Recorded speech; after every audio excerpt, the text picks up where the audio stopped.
என்னை ஆட்கொண்டவரும் நான் செவிக்கிறவருமான ஆண்டவராகிய இயேசு கிறிஸ்துவின் நாமத்தினாலே அன்பினல் வாழ்த்துக்கள்.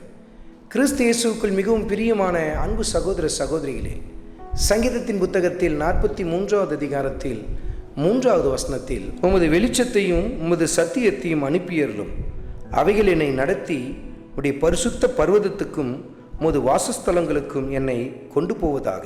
கர்த்தருடைய சத்திய வார்த்தைகள் நம்மை எதற்கு நேராய் நடத்தும் என்று சொல்லி கர்த்தருடைய ஆவியானவர் சுட்டி காட்டுகிறார். பாருங்கள், உடைய வெளிச்சத்தையும் சத்தியத்தையும் எனக்கு அனுப்பியருளும், அது என்னை எதற்கு நேராய் நடத்தும்? உடைய பரிசுத்த வாசஸ்தலத்துக்கு நேராய், அதாவது உம்முடைய தெய்வீக சமூகத்துக்கு நேராய் என்னை நடத்தி கொண்டு போகும் என்று சொல்லி கர்த்தருடைய வார்த்தையில் எழுதப்பட்டிருக்கிறதை கவனித்து பாருங்கள். கர்த்தருடைய வார்த்தை நம்மை எதற்கு நேராய் நடத்தும்? அவருடைய பிரசனத்துக்கு நேராய் நடத்தும். பாருங்கள், மற்றபடி மனுஷ கற்பனைகள், பாரம்பரியமான காரியங்கள், இவைகளெல்லாம் நம்மை தேவனுடைய பர்வதத்துக்கு நேராய் நடத்துவதில்லை. தேவனுடைய பர்வதம் என்று சொன்னால் ஆண்டவர் இயேசு கிறிஸ்துவின் தெய்வீக பிரசனத்தை அது குறிக்கிறது. பாருங்கள், அருமையான மகனே, அருமையான மகளே, இன்றைக்கு கர்த்தரை ஆராதிக்கிற பல பேருக்குள் காணப்படுகிற சில காரியங்களை நாம் பார்க்க முடியும். கண்மூடித்தனமான பல பாரம்பரிய காரியங்களை அவர்கள் செய்து கொண்டிருக்கிறதை நாம் பார்க்க முடியும். தேவனை அறியாதிருந்த நாட்களில் நாம் அப்படிப்பட்ட காரியங்களை செய்தது உண்டு. ஆனால் இன்றைக்கு கர்த்தருக்குள் நான் வந்துவிட்டேன் என்று சொல்லியும் பல பேர் பாரம்பரியமான பல காரியங்களை செய்வதையும், கண்மூடித்தனமான பல சடங்காச்சாரங்களை செய்வதையும் நாம் பார்க்க முடியும். இவைகளெல்லாம் உங்களை கர்த்தருடைய பிரசனத்துக்கு நேராய் நடத்தாது.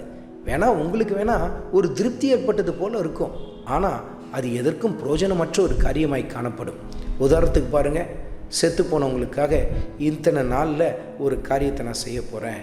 இவைகளெல்லாம் தேவனை அறியாத ஜனங்களுக்கு தான் காணப்படும். ஆனால் இன்றைக்கு தேவனை அறிந்திருக்கிறேன் என்று சொல்லுகிறவர்களுக்குள்ளும் இப்படிப்பட்ட காரியங்கள் காணப்படுவதை நாம் பார்க்க முடியும். கர்த்தருடைய ஆவியானவர் நமக்கு உணர்த்தி காட்டுகிறார். அவருடைய சத்தியம் நம்ம எதற்கு நேராய் நடத்தும்? அவருடைய பரிசுத்த சமூகத்துக்கு நேராய் நம்மை நடத்தும் என்று சொல்லி எழுதப்பட்டிருக்கிறதை நாம் பார்க்க முடியும். கர்த்தருடைய வார்த்தையை அதிகமாய் வாசிக்க ஆரம்பியுங்கள். உங்கள் நேரத்தை கர்த்தருடைய வார்த்தைக்கு செலவழிக்க ஆரம்பியுங்கள். சத்தியம் என்பது ஆண்டவர் இயேசு கிறிஸ்துவின் வார்த்தையை குறிக்கிறது. வசனத்தை குறித்து கொண்டு தியானித்து பாருங்கள். யோவான் எழுதின சுவிசேஷத்தில் 17வது அதிகாரத்தில் 17வது வசனத்தை குறித்து கொண்டு தியானித்து பாருங்கள். உம்முடைய வசனமே சத்தியம் என்று சொல்லி எழுதப்பட்டிருக்கிறது நீங்கள் பார்க்க முடியும். அந்த சத்தியம் நம்மை தேவ பிரசனத்துக்கு நேராய் நடத்தும் என்று சொல்லி கர்த்தருடைய ஆவியானவர் சுட்டி காட்டுகிறார். அருமையான மகனே, அருமையான மகளே, உன் ஜெப வாழ்க்கையில் மாற்றம் ஏற்பட வேண்டுமா? தேவ பிரசனத்தை நீ உணர முடியவில்லை என்று சொல்லி நினைக்கிறாயா? கர்த்தருடைய வார்த்தையை அதிகமாய் தியானிக்க ஆரம்பியுங்கள், வாசிக்க ஆரம்பியுங்கள். அந்த சத்திய வார்த்தைகள் உங்களை ஆண்டவர் இயேசு கிறிஸ்துவின் பிரசனத்துக்கு நேராய் நடத்த ஆரம்பிக்கும். பாருங்கள், ஆண்டவருடைய வார்த்தைக்கு அதிகப்படியான நேரத்தை உங்கள் வாழ்க்கையிலே கொடுக்க ஆரம்பியுங்கள். கர்த்தருடைய பிரசன்னம் உங்களை சூழ்ந்து கொள்வதை நீங்கள் உணர்ந்து கொள்ள ஆரம்பிப்பீர்கள்.